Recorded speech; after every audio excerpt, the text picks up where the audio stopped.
Necə rəhimlidir, necə amansız, necə mehribandır qadın ürəyi. Sən onu sındırsan, bil ki ağansız, ağlayan kamandır qadın ürəyi. Güldürsən örlük səadətindir, söndürsən yanmağı bir də çətindir. O əsl qayğının məhəbbətindir, sevgisiz inandı qadın ürəyi.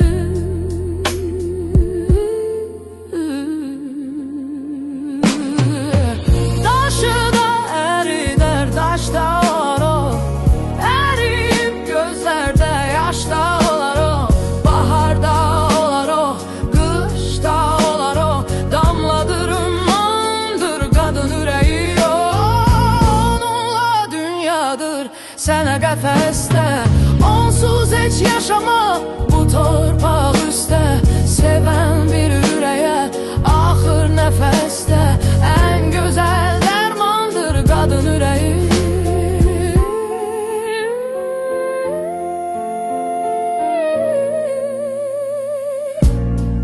Onu alçaldan da, ucaldan da biz, dərd verib vədəsiz qocalan da biz.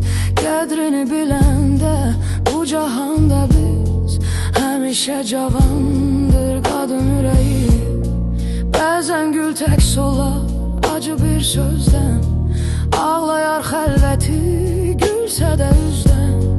Bəzən uşaq kimi bir ürək sizdən, məhəbbət umar